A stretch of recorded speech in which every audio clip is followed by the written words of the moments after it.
Hace 8 días iniciamos la carta a los hebreos, una carta bien interesante porque lo que yo les decía es que esta carta a los hebreos es algo diferente a todas las cartas que uno puede ver en el Nuevo Testamento. Porque si ustedes analizan las cartas del Nuevo Testamento, bueno, desde el apóstol Pablo, pasamos a Santiago, a Pedro, a Juan, son cartas donde vemos un saludo cordial, un remisor, receptor, vemos como algo específico de lo que estaba sucediendo para aquella persona que se le estaba remitiendo la carta, un acontecimiento histórico exacto, ¿cierto? Algo, muchas cualidades específicas, pero esta es algo diferente. Primero, no sabemos quién es el escritor de la carta a los hebreos, sabemos quién es la audiencia, pero no exactamente en qué estaba ubicada, sino que era un grupo de creyentes judíos que estaba pasando por una situación, o porque por la gran persecución, pero lo curioso es que estaban siendo perseguidos también por los mismos judíos que no habían creído en Cristo y estaban pensando en regresar atrás, en regresar al judaísmo, regresar a los sacrificios del Antiguo Testamento, argumentando que estaban adorando al mismo Dios. Pero lo que no se estaban dando cuenta es que al regresar atrás, pues sencillamente estaban buscando la perdición de sus almas, porque ya estaban poniendo su esperanza en los sacrificios que ellos ofrecían, en la fuerza de ellos, en todo el argumento o todo el sistema sacerdotal que ya ha sido sombra o ya era sombra por Cristo. Entonces es algo curioso y esta carta se le conoce como un sermón largo o una predicación larga. Eso es la carta a los hebreos. Sí, y desde el capítulo 1 vemos cómo el escritor de la carta nos muestra cuál es el tema de toda la carta, qué se va a tratar, cómo se va a desarrollar, cuáles son los puntos a tratar de toda la carta a los hebreos. Y es la superioridad de Cristo. La superioridad de Cristo. Hace 8 días veíamos en parte introductoria a la carta, los primeros 3 versículos, veíamos cómo el escritor de Hebreos le coge a la audiencia y le dice, mira, ¿quieres mirar a otro lado? No lo hagas, contempla a Cristo.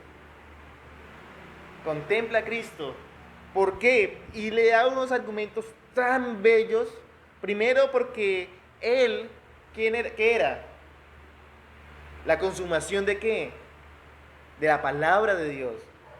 La consumación de la palabra de Dios. Segundo, porque Cristo es la consumación de la esencia de Dios, o sea, que Él es Dios. Y tercero, que Cristo es la consumación de la obra de Dios. O sea, argumento tras argumento que le dice a la iglesia y le dice a los hermanos, no quite tu mirada de Cristo, contempla a Cristo, contempla a Cristo. Y si lees poco, a partir del versículo 4 hasta el capítulo 2, va a dar argumentos tras argumentos tras argumentos, por qué Cristo es superior y por qué tienen que contemplar a Cristo. Y la primeros, del 4 al 14, o sea, todo el resto del capítulo 1, lo que vamos a estar viendo, y así se titula la predicación de hoy, superioridad de Cristo sobre los ángeles. La superioridad de Cristo sobre los ángeles. Y el escritor de Hebreos empieza, y es muy astuto, porque comienza a decirle, mira, Cristo es superior que los ángeles. Después le va a decir, Cristo es superior que Moisés, Cristo es superior que los sacerdotes, Cristo es superior que los sacrificios que se ofrecían. Y comienza a desglosar la superioridad de Cristo a tal punto que la audiencia, lo único que puede quedar haciendo, ¿sabe qué es? Contemplando a Cristo. Contemplando a Cristo. No hay otro final para esta audiencia, sino contemplar a Cristo. Y quiero que antes de iniciar en la sección, vayamos al capítulo 2, versículo 1. Porque es tan necesario estar prestos a este mensaje. Hebreos capítulo 2, versículo 1, dice, por tanto, es necesario que con más diligencia atendamos a las cosas que hemos oído, no sea que deslicemos. ¿Cómo dice su versión, Alonso? Dice, por eso debemos prestar más atención al mensaje que hemos escuchado, para que estemos a la deriva. Para que no estemos a la deriva. ¿Cómo dice el tuyo, amor? Así que debemos prestar mucha atención a las verdades que hemos oído, no sea que nos desviemos de ellas. Gracias. Y es bien interesante, y inicio con el versículo 2, porque ahora voy a desarrollar aquí con versículo tras versículo, ¿por qué Cristo es superior que los ángeles? Y la pregunta es, ¿pero por qué ese desarrollo? Pues ya sabemos que Cristo es superior a los ángeles, ¿cierto? Pero, ¿qué estaba pasando con los judíos de aquella época, con los hermanos judíos de aquella época? Y lo que estaba pasando es que se había levantado una secta del judaísmo bien interesante que había establecido una comunidad a la cual ellos enseñaban y decían que la autoridad del arcángel Miguel rivalizaba o peleaba con la superioridad del Mesías. En muchas ocasiones el arcángel era superior que el Mesías en varios aspectos. Entonces, esa secta había cogido tanta fuerza que muchos estaban empezando a adorar ¿a quién? A los ángeles, en este caso al arcángel, y estaban quitando su mirada de Cristo. Entonces, ¿qué dice el escritor de Hebreos? Listo. Ya les demostré por qué Cristo, tenemos que contemplar a Cristo. Ahorita les voy a demostrar cuál es la superioridad de Cristo. Y empezamos, versículo 4. Dice la palabra de Dios: hecho tanto superior a los ángeles, cuanto heredó más excelente nombre que ellos. ¿Lo comprendemos? ¿Sí? Amén. Feliz noche, Dios los bendiga.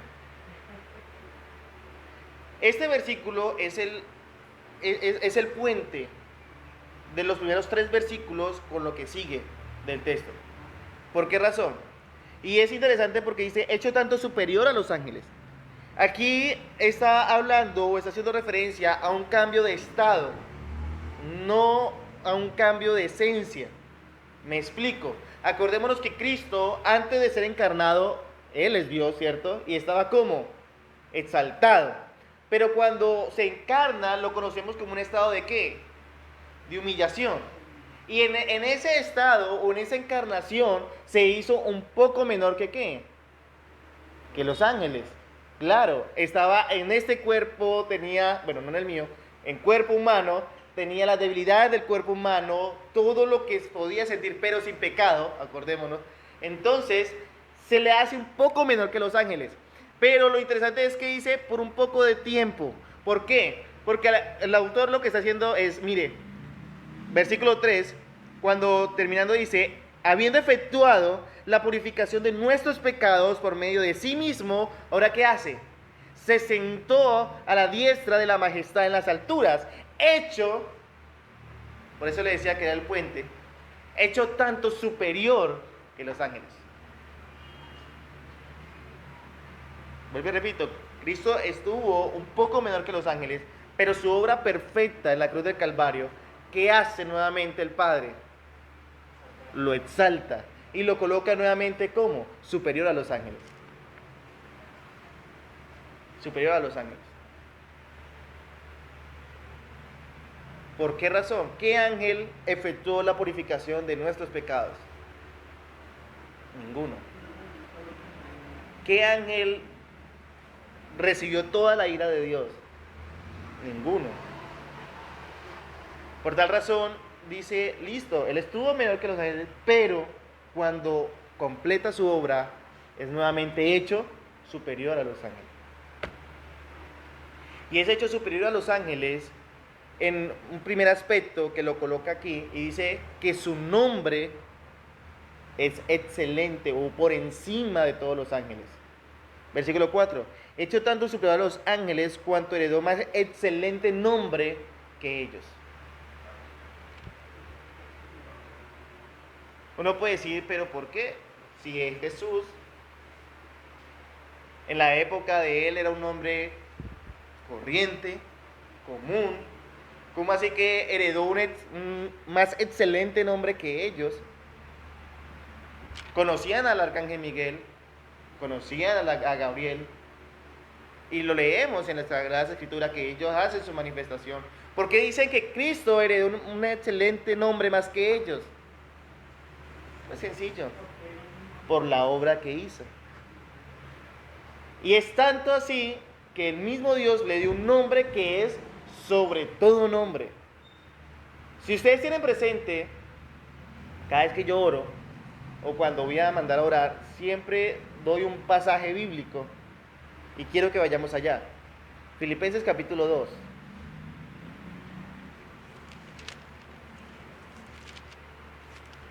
Versículo del 5 en adelante.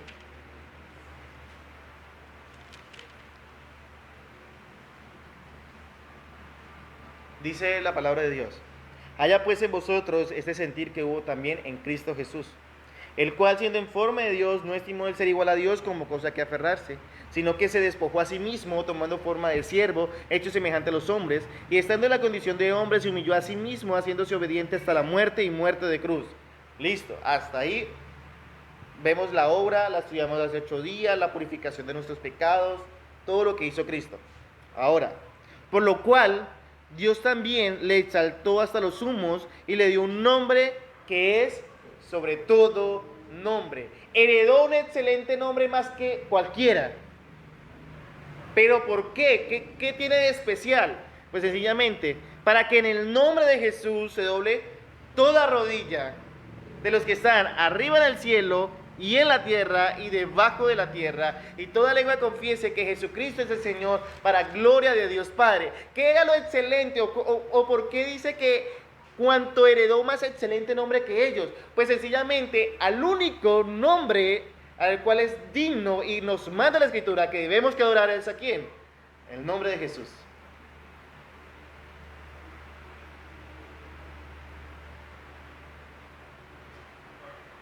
Por esa obra perfecta que él hizo.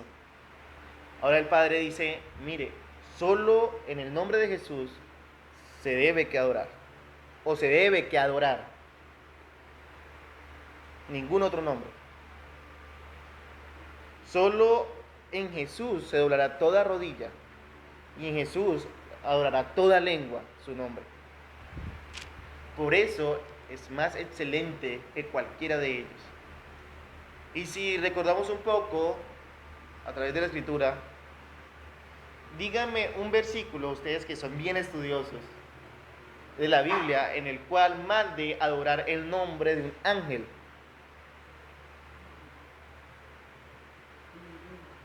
Yo llevo tiempo estudiando la Escritura y no lo he encontrado. El ángel no lo dejó. Por ejemplo, Juan, el apóstol Juan, cuando el ángel se le aparece, y eso lo vamos a ver más adelante, él dobla su rodilla y ¿qué le dice el ángel? Levántese, porque yo soy consiervo tuyo. Vemos que no hay una adoración a ninguno, porque es que al único que se le debe adorar es al que heredó ese nombre excelente, por encima de todos, y es a Jesús. Y después de este versículo, ahí sí viene la descripción de por qué es excelente. Y vamos a verla.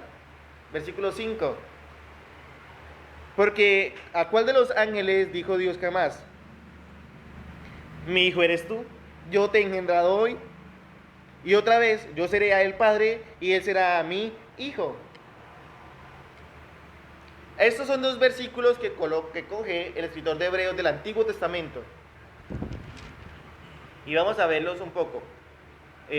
Puyo, por favor, me colabora con Salmo capítulo 2, versículo 7. Amor, me colaboras con 2 Samuel 7:14. Si los tienen o les fuerte, por favor, los leen. Estos 2 versículos son los que aparecen en esta porción del versículo 5. Y es bien interesante porque lo incluye el escritor de Hebreos. ¿No tiene, Alonso? Dice, Salmo 7. Y el rey elegido dice, déjeme explicarle el secreto del Señor. Él me dijo, tú eres mi hijo, hoy me he convertido en tu padre. Gracias. Si nos acordamos un poco de este salmo, este es un salmo ¿qué? Mesiánico, o que apunta al Mesías. Y lo interesante es que en este salmo lo que está mostrando es que hay una solo o hay solo una persona a la cual el Padre llama, tú eres mi hijo. Hay ese lazo irrompible, aunque sabemos que hay versículos que llama a sus ángeles hijos, que llama a su iglesia hijos, pero ese lazo entrañable, irrompible, que dice, yo publicaré el decreto, Jehová me ha dicho, mi hijo eres tú, yo te he engendrado hoy. Y segunda de Samuel. Yo seré su padre y él será mi hijo. Si peca, lo corregiré y lo disciplinaré con vara como lo haría cualquier padre. Gracias. Y este es el complemento de aquí del versículo 5 de Hebreos, capítulo 1. Entonces, el escritor, ¿qué hace? Coge dos pasajes del Antiguo Testamento. Porque, ¿a cuál de los ángeles dijo Dios jamás? Mi hijo eres tú, yo te he engendrado hoy. Y otra vez, yo seré a él padre y él será a mi hijo. Segunda de Samuel, capítulo 7, versículo 14, si nos acordamos un poco del contexto, es cuando Salomón es el sucesor de David. Y cuando David estaba entregando su reinado a Salomón, o el trono a Salomón, le dice estas palabras: yo seré a él padre y él será mi hijo, en cuestión del cumplimiento de la promesa del Señor, cuando dice que no faltará hijo de David sobre su trono. Entonces, el pueblo judío había cogido la costumbre de que cada vez que había un rey o se levantaba un rey nuevo, decían estas palabras: yo seré a él padre y él será mi hijo. Pero ¿qué estaba pasando con los reyes que se levantaban en Israel? Veíamos, y el pueblo veía que ninguno era semejante a quién, al corazón de David, sino que por el contrario estaba llevando al pueblo día tras día a la idolatría, a la perdición, a tal punto que llevó al pueblo al cautiverio. ¿Cierto? Entonces el pueblo dijo, no, este pasaje efectivamente no es para un rey, sino para el Mesías. No es para un rey carnal, sino para el Mesías, para el linaje de David en la carne. Y efectivamente, ¿qué hace el escritor de Hebreos? Lo confirma y dice, sí, este pasaje no era para ningún hombre, sino era para ¿quién? Para Cristo. Para Cristo. Y desde aquí podemos ver otra superioridad de Jesús en los ángeles, en el sentido de que hay esa relación entre Dios Padre y su Hijo, a tal punto que deja por fuera a los ángeles. Un lazo irrompible en el cual lo que hace el Padre es exaltar ¿a quién? Al Hijo. Al Hijo. Versículo 6.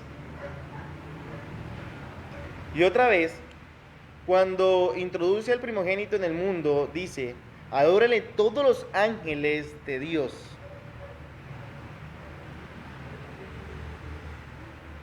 Eso es bien hermoso, porque aquí Dios demanda, o Dios les ordena a los ángeles, ¿qué? Adoración para su Hijo. Y nos podemos acordar un poco cuando Cristo nace, ¿cierto? Estaban los pastores, cuando introduce a su Hijo en el mundo, y estaban los pastores en el campo de noche, y vieron la manifestación de los ángeles. ¿Y qué estaban haciendo los ángeles? Adorando. Adorando. ¿Adorando a quién? A su Hijo.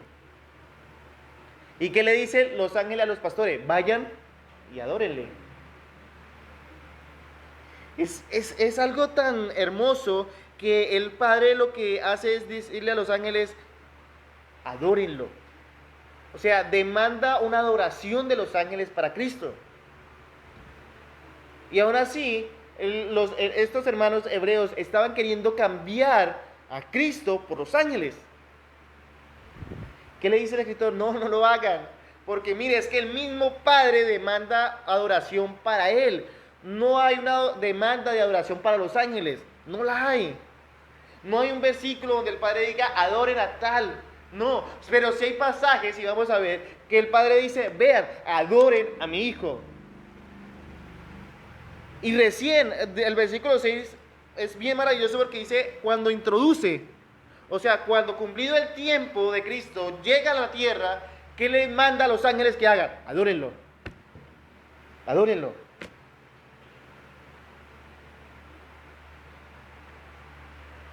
Vayamos a Apocalipsis capítulo 22.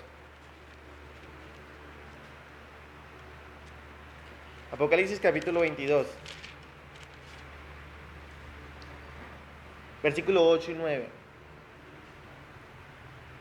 Dice la palabra de Dios: Yo, Juan, soy el que oyó y vio estas cosas, y después que las hube oído y visto, me postré para adorar a los pies del ángel que me mostraba estas cosas.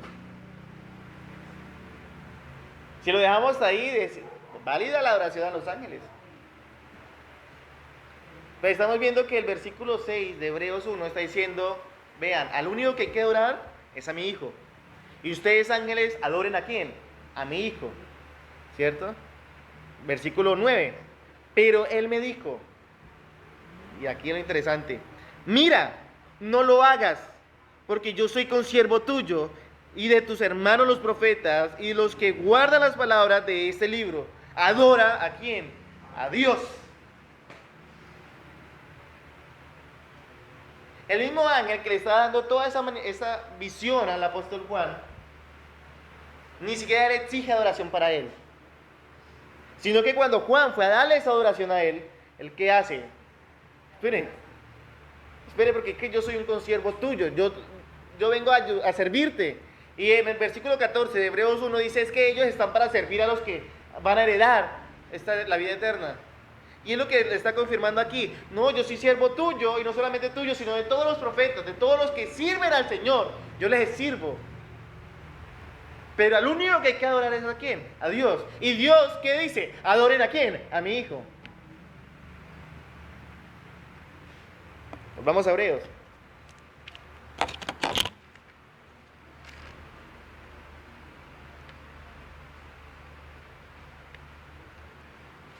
Los ángeles no proclaman adoración para ellos.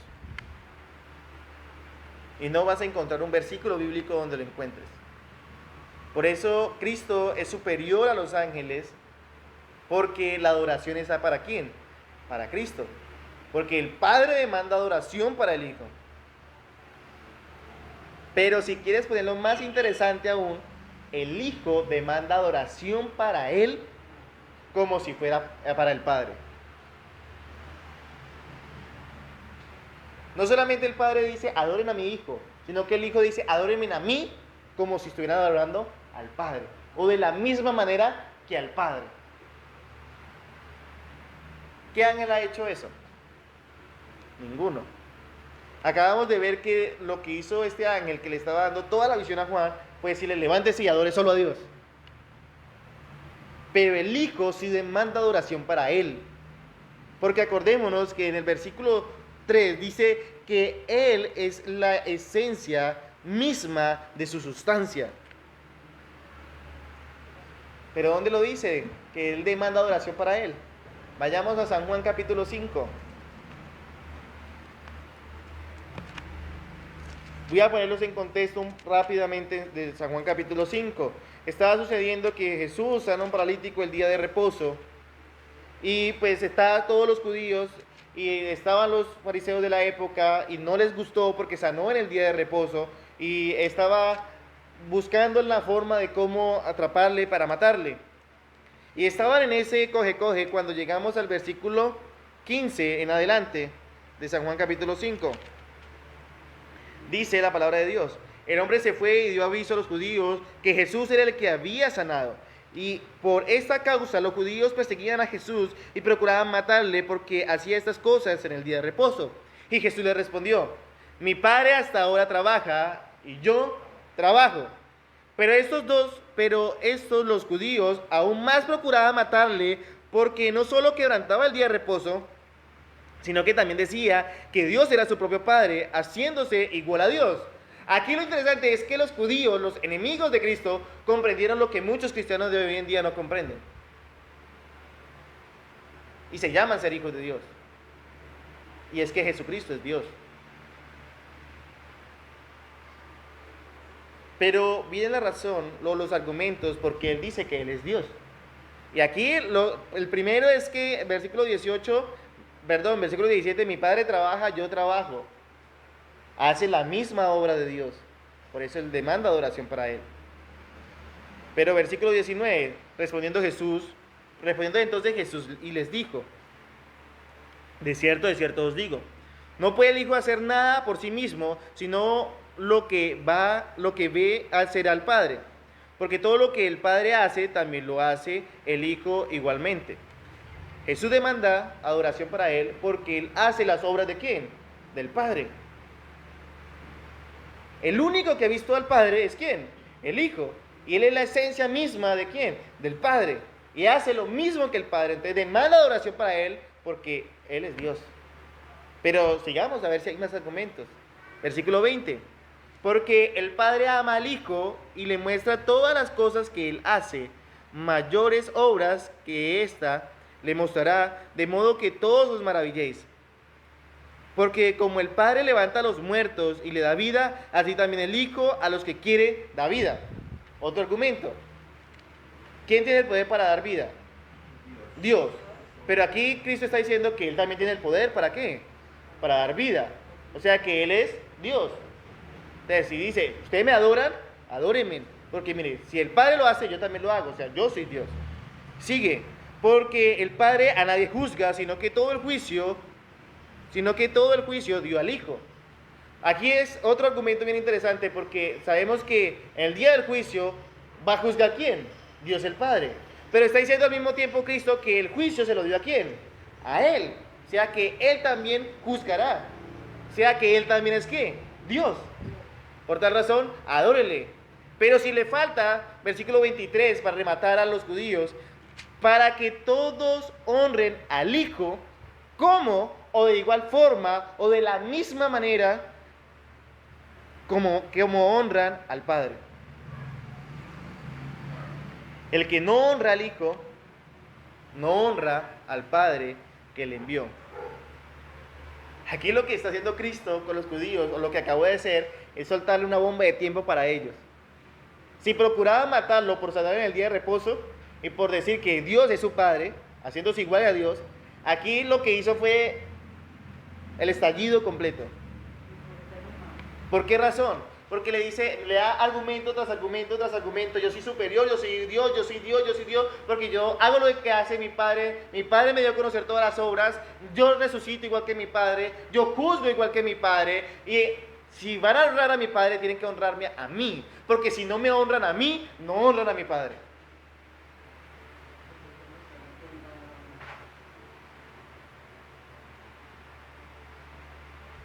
O sea que no solamente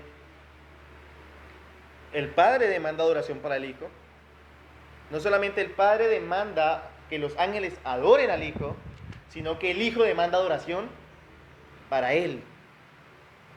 Por una sencilla razón, porque Él es Dios. Por tal razón es superior que los ángeles. Pero si nos queda faltando argumentos, tranquilo, sigue la predicación. Volvamos a Hebreos.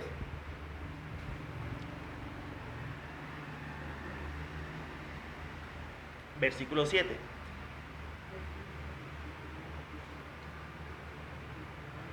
Ciertamente, de los ángeles dice, el que hace sus ángeles espíritus o vientos, puede traducir, y sus ministros llama de fuego. Bien. Aquí nos muestra la naturaleza de los ángeles, o nos muestra el oficio de los ángeles. Y los ángeles son ¿qué? Mensajeros o siervos de Dios, ministros de Dios, pero ya. Y el escritor de Hebreos hace una descripción bella de su servicio. ¿Por qué?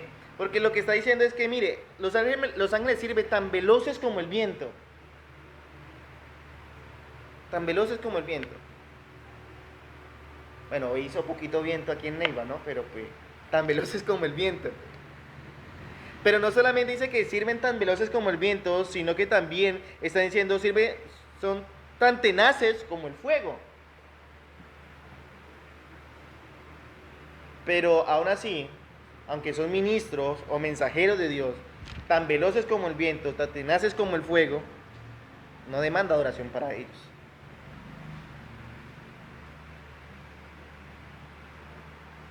Porque aún así no se comparan con Jesús, no tienen la naturaleza de Jesús. No la tienen. ¿Saben cuál es la naturaleza de Jesús? Pues que Él es el Hijo. Él es el Hijo. Esa es su naturaleza. Él es el Hijo de Dios. Él es Dios. Es que nosotros cristianos nos hemos quedado en la mente de que el Hijo de Dios lo podemos ver es desde la encarnación en adelante. No. El Hijo de Dios es desde la eternidad y hasta la eternidad. Que se introdujo en un tiempo determinado a la tierra, pero ya, de todos modos, Él no perdió la esencia de ser el Hijo, ni desde ahí comenzó a ser Hijo, no, Él es Hijo desde y hasta. Por eso los ángeles, aunque son ministros audaces, buenos ministros, obedientes a Dios, sencillamente no demanda adoración para ellos, porque no tienen la naturaleza del Hijo. Y la naturaleza del Hijo es que Él es Hijo, Él es Dios.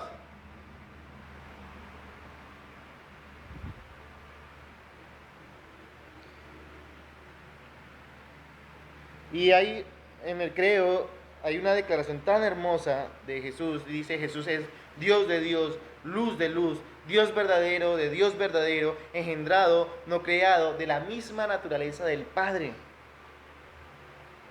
De la misma naturaleza del Padre. Y muchos han querido torcer esta verdad. Pero lo que está haciendo el escritor de Hebreos, inspirado por el Espíritu Santo de Dios, es dar argumento tras argumento tras argumento, como si estuviera echando piso sobre piso sobre piso, base sobre base, para decirle a la audiencia: mira, no tienes necesidad de adorar a otro, de mirar a otro, porque es que ya lo tienes todo en Cristo. Él es Dios. Él es Dios. Versículo 8. Del 7 dice: ciertamente de los ángeles dice, el que hace a sus ángeles espíritu y a sus ministros como llama de fuego. Eso dice, los ángeles son ministros del Señor, son mensajeros del Señor. Pero vamos a ver qué dice del Hijo. Estas son palabras del Padre. Más del Hijo dice: tu trono, oh Dios, por el siglo del siglo, cetro de equidad es el cetro de tu reino.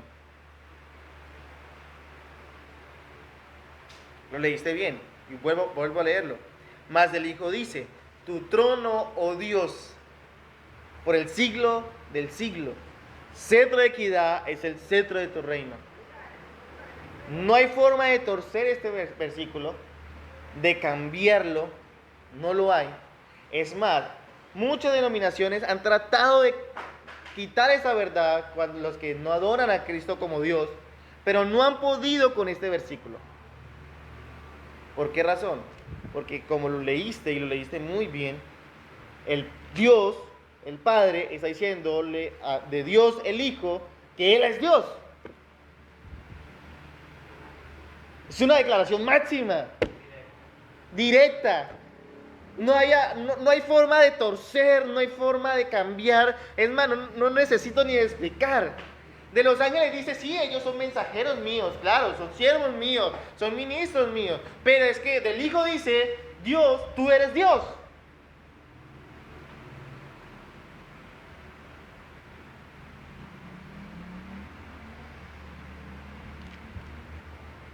Y lo más maravilloso es que no solamente dice es que tú eres Dios, sino que exalta el oficio, uno de los oficios de Cristo, que vamos a estar viendo en toda la carta de Hebreos, y es: tú eres Dios, Dios Rey.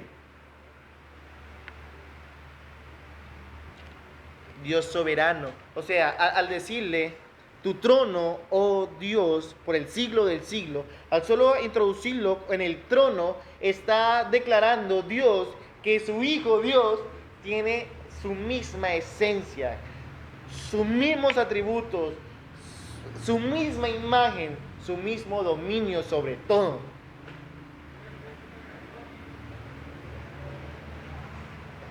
cetro de equidad es el cetro de tu reino. Por eso Cristo es superior a los ángeles. Tiene un nombre superior que ellos. Tiene una esencia superior que ellos.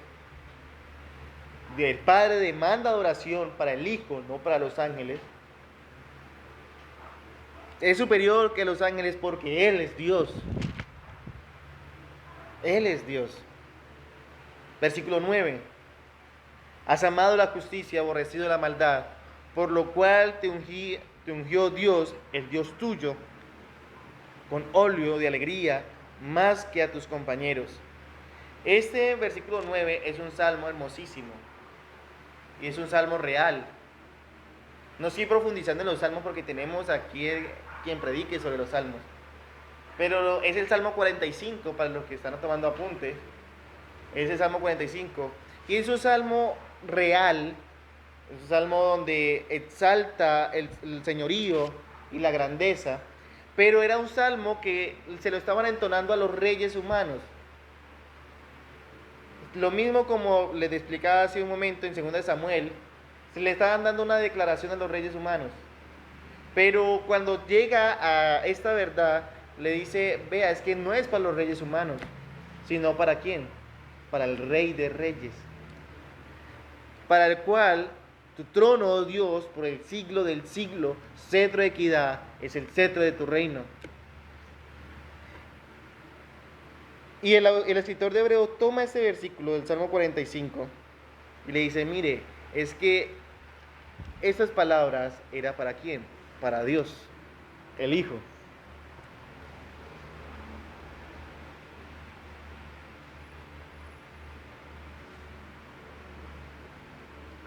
Con estas verdades que está diciendo aquí el escritor, yo creo que los hermanos de la época,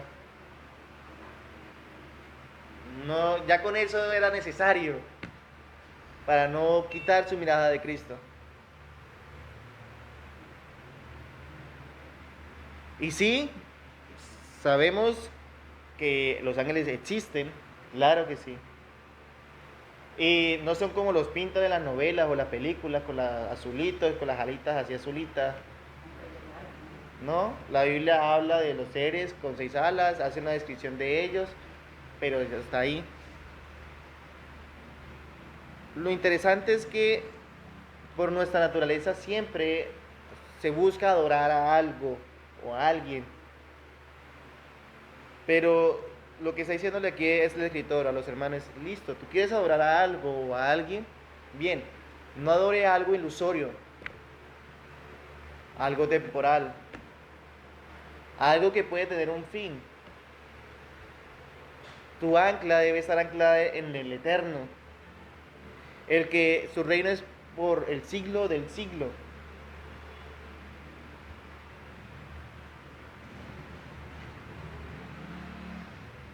Y ya con ese argumento tenía a los hermanos suficiente. Pero como no es suficiente, entonces sigue dando otro argumento más. Versículo 10 hasta el 12.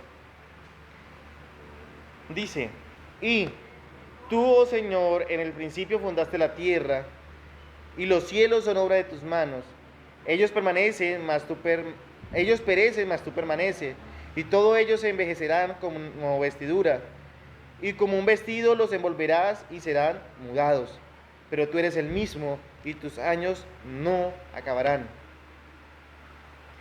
Este es otro salmo. Ese es el Salmo 102. Exactamente esa porción que leímos son los versículos 25 al 27. Para los que quieran leerlo en su casa, el Salmo 102, el salmista estaba pasando por medio de una tribulación enorme en su vida. No sabía qué hacer. Y lo único que hace es una declaración a Dios, diciendo, Señor, tú, oh Señor, en el principio fundaste la tierra y los cielos son obra de tus manos.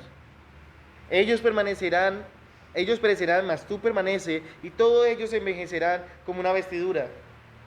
Y está haciendo aquí un comparativo el salmista. Y está diciendo, bueno, si comparo la vida de nosotros, con los cielos, el ser humano comparado con el cielo, ¿qué es? Nada. Si uno ve, se levanta su mirada al firmamento, uno queda como que, bueno, el ser humano no es nada. Yo me acuerdo cuando viajaba a Garzón, había en una vuelta, llegaba un punto donde uno lo que veía, si no iba bien despierto, pasaba al abismo.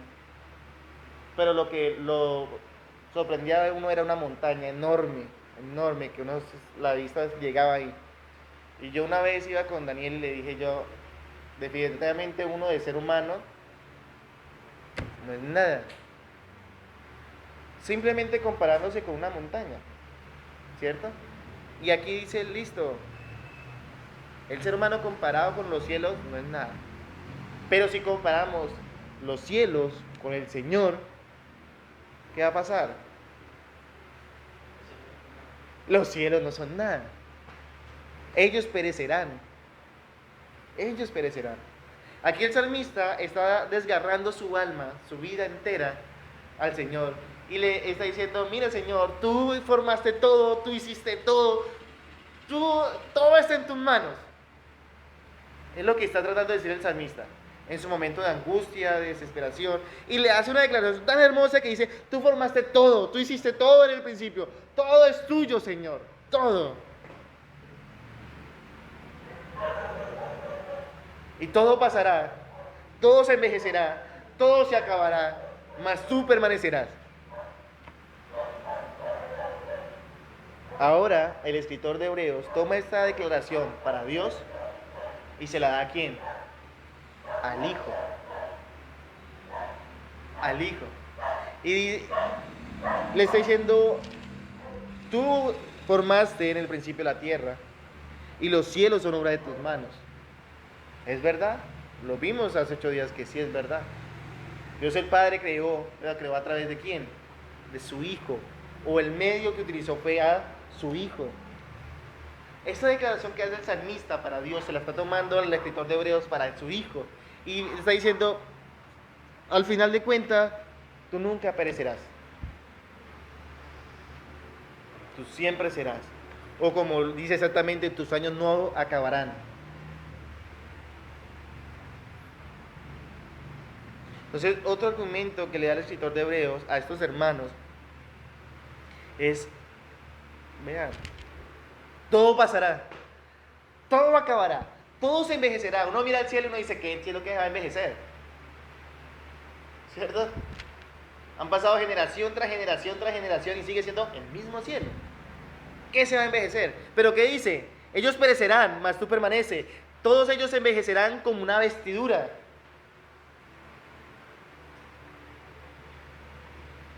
Y aquí es interesante porque toma de ejemplo una ropa. ¿Qué pasa con la ropa? Uno la compra nuevecita y eso brilla y todo elegante. Pero al pasar el tiempo, ¿qué va pasando con la ropa? Se va desgastando. Se va desgastando.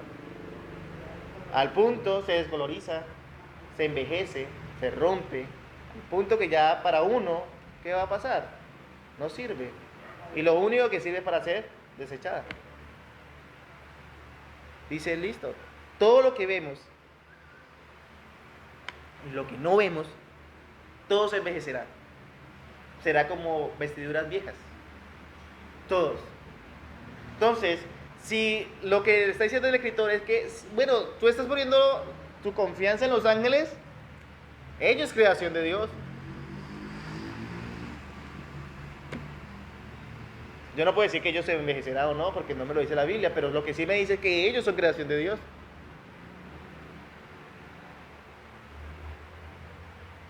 Se está poniendo la confianza en una creación, en una criatura. Dice, pon tu mirada en el Señor. Y terminando, leamos el versículo 13 y 14. Pues, y aquí viene otro argumento más, al cual de los ángeles dijo Dios jamás, siéntate a mi diestra hasta que ponga a tus enemigos por estrado de tus pies. ¿No son todos espíritus ministradores enviados para servicio a favor de los que serán herederos de la salvación?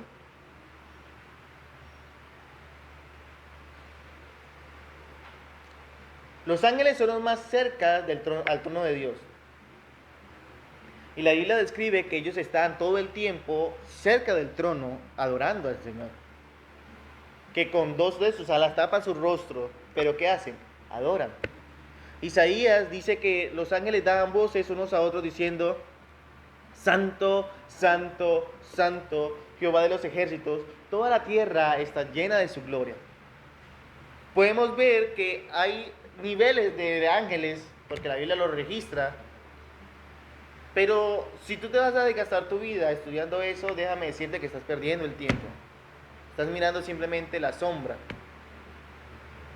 porque no está mandando a eso. ¿Por qué razón?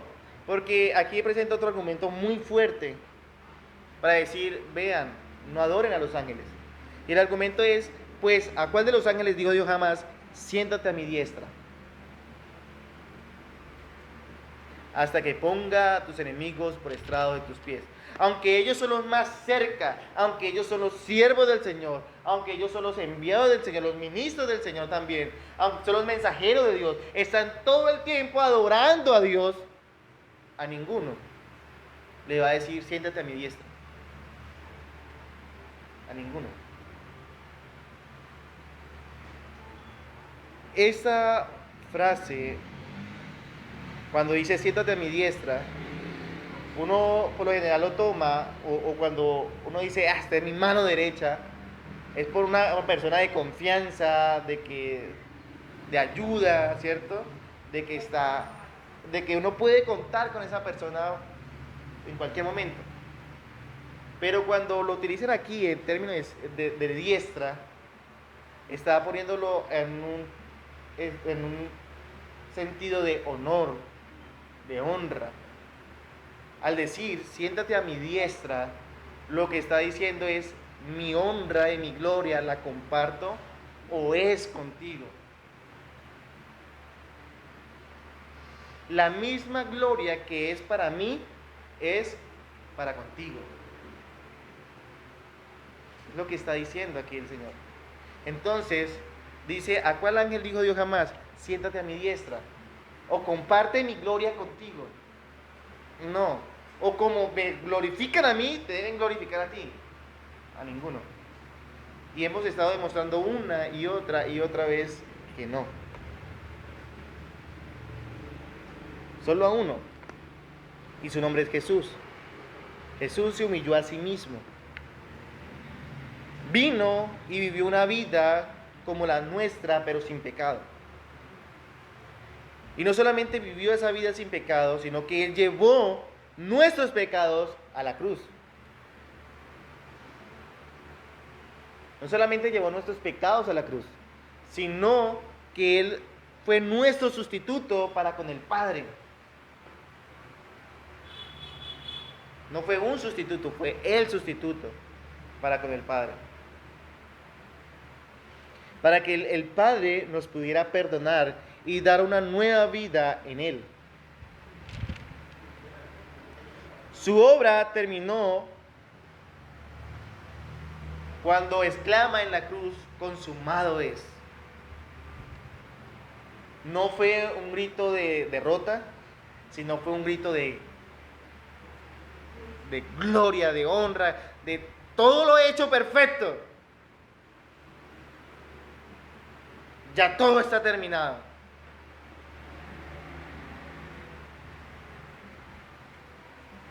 En ese mismo día, Dios declara, y el día de hoy vemos que ese Jesús está sentado a la diestra del trono de Dios. Pero no solamente está sentado a la diestra del trono de Dios, sino que su trono es de justicia, de equidad. Y leíamos en Filipenses que dice que Dios le exaltó hasta los sumos. No hay una exaltación más grande que la que le hizo Dios. ¿Y qué otra exaltación quiere? Sino que estando sentado a la diestra de Dios,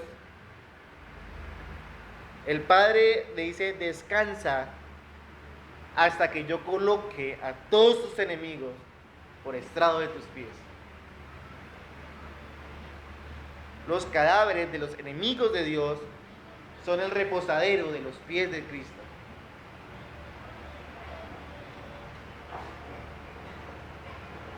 No hay mejor exaltación para Jesús que esta. No la hay. Por eso esa exaltación solamente era para ¿quién? Para Jesús.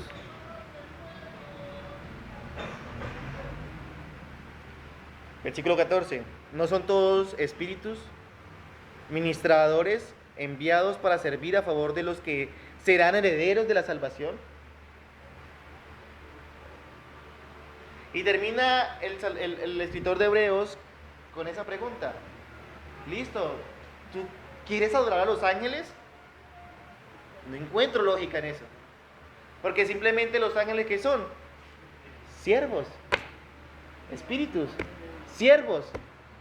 ¿Siervos de quién? De Dios. Vemos que coloca argumento tras argumento tras argumento para que la mirada solamente esté puesta ¿a quién? En Jesús.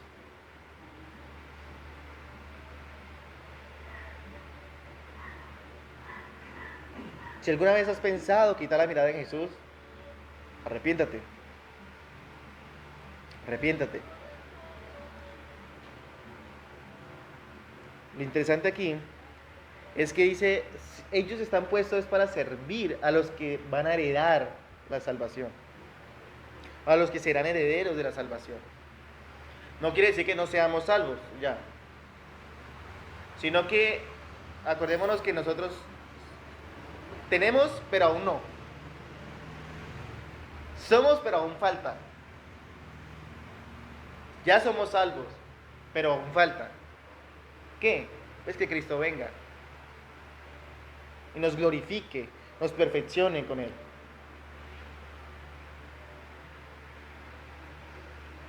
No creo que haya quedado dudas en la audiencia, la primera audiencia, y espero que no haya quedado duda en nosotros de por qué Cristo es superior que los ángeles. Y lo interesante es que tomo una analogía aquí, porque qué mejor explicar con una analogía. Y es algo común de nosotros los seres humanos, es que por lo general siempre nos comparamos o queremos compararnos con alguien, ¿no? O con algo, siempre. Ah, es que si yo fuera así como él. Ah, menos mal que yo no soy así como él. Ay, pero es que... Listo. El escritor de Hebreos hace eso, compara. Pero no lo compara con un hombre, porque sería muy fácil exaltar a Cristo.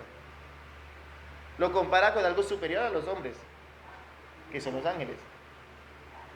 Y es algo que todo ser humano, de una u otra manera, en alguna u otra ocasión, ha hecho una adoración a un ángel.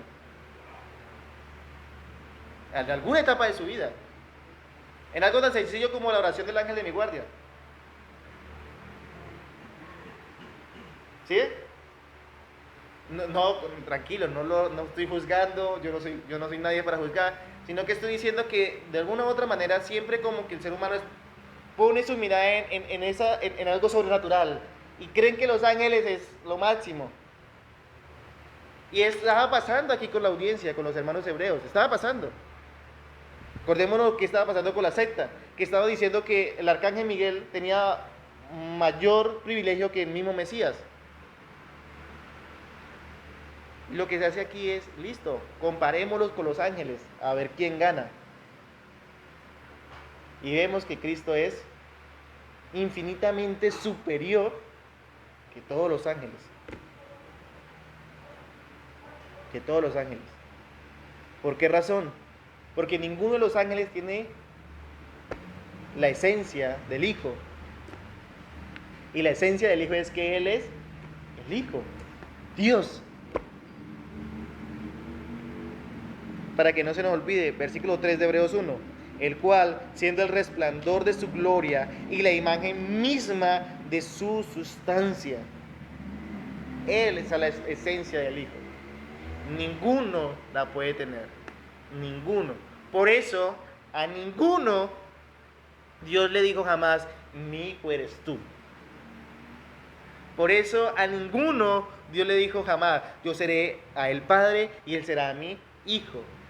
Por eso Dios a ninguno dijo jamás, siéntate a mi diestra hasta que ponga a tus enemigos por estrado de tus pies. Sino por el contrario, Dios sí demanda que adoren todos los ángeles a Dios. Eso sí demanda. Dios sí dice, tu trono, oh Dios, del Hijo. Exaltación. También dice, tú, oh Señor, en el principio fundaste los cielos, son obra de tus manos. Señorío. Por eso sí dice, siéntate a mi diestra hasta que te ponga a tus enemigos por estrado de tus pies.